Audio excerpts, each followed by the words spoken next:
আসসালামু আলাইকুম রহমতুল্লাহ। প্রিয় দেশবাসী, দীর্ঘ 25 দিন রক্তক্ষয়ী যুদ্ধের পরে ছাত্র ও জনতার গণ অভ্যুত্থানের মাধ্যমে পতন হলো আওয়ামী সরকার। পতন হওয়ার পরেই দেখতে পেলাম পুলিশেরা তারা তাদের দায়িত্ব পালন করছে না। তারা এই গণ অভ্যুত্থান ঠেকাতে অনেক ছাত্রদের উপর গুলি করেছে, নিরীহ মানুষের উপরে গুলি করেছে। তাদের উচিত ছিল এই সময় হাল ধরা, কিন্তু তারা কঠিন বর্জন করলো। এই সময় ছাত্ররা পালন করলো তাদের দেশ রক্ষায়।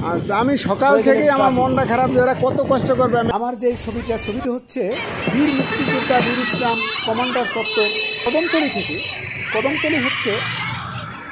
কদমতলী থেকে বাবুবাজারের দিকে প্রবেশ পথ।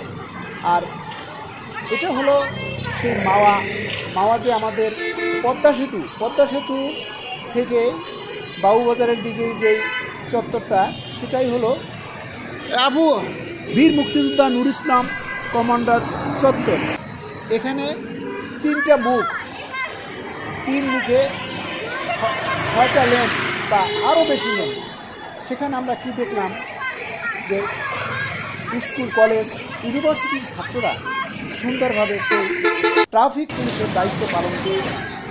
দেখুন, দীর্ঘ 25 দিন রক্তক্ষয়ী যুদ্ধের মাঝে ছাত্ররা দিন রাত মিলে যুদ্ধ করছে। দেখুন, ছাত্রদের একটু বিশ্রাম করার কথা ছিল, কিন্তু দেশ রক্ষায় তারা ট্রাফিকের দায়িত্ব পালন করতেছে। জিজ্ঞাসা করা হলো, কতদিন পর্যন্ত আপনারা এই দায়িত্ব পালন করবেন? তারা বলল, যতদিন পর্যন্ত ট্রাফিক পুলিশ তাদের কর্মস্থলে ফিরে না আসবে ততদিন পর্যন্ত আমরা এই দায়িত্ব পালন করেই যাব। প্রিয় দেশবাসী, আমরা দেখলাম এই সময়টা গাড়ি থেকে কোনো চাঁদা নেওয়া হচ্ছে না। তাদেরকে গাড়িগুলো যে যেখানে যাওয়া দরকার, তাদের কোনো প্রশিক্ষণ নাই, তাদের আছে মনোবল। এই মনোবল নিয়ে তারা তাদের সেই দায়িত্ব যথাযথভাবে পালন করে যাচ্ছে। তারা দেশ উন্নয়নে ভূমিকা রাখছে। আমরা আগামীতে এমন একটা দেশ চাইব যেই দেশে কোনো দুর্নীতিবাজ থাকবে না। যেমন আওয়ামী লীগের আমলে আওয়ামী লীগ সরকার এক একটা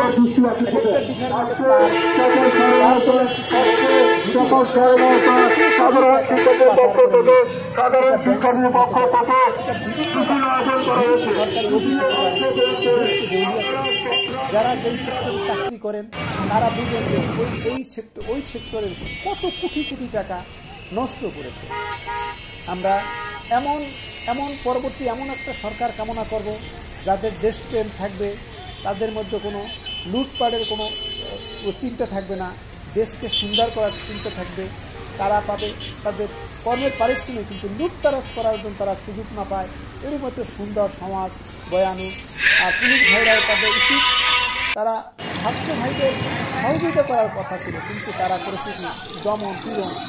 এবং এই সময় ছাত্রদের একটু তাদের যাই হয়েছে, ছাত্রদের পাশে তাদের ডিউটি করলে ছাত্র একটু আরাম বোধ করতে পারত, কিন্তু তাও করেনি। আশা করি এই সময় ফিরে আসবে। আর ছাত্ররাই এই দুর্দিনে দেশের ক্লান্তি লগ্নে রাস্তাঘাট সহ বিভিন্ন কল্যাণমূলক কাজে, পরিষ্কার পরিচ্ছন্ন কাজে তারা সাহসিকতার ভূমিকা রেখেছে, তারা অবদান রাখছে।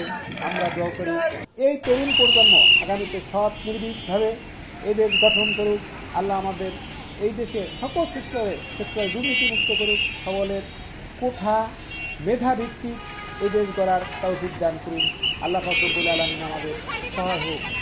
আমরা এই সময় মারামারি করব না, হানাহানি করব না, হিংসা বিদ্বেষ ভুলে সুন্দর সমৃদ্ধি এদেশ গর্ব। আসসালামু আলাইকুম।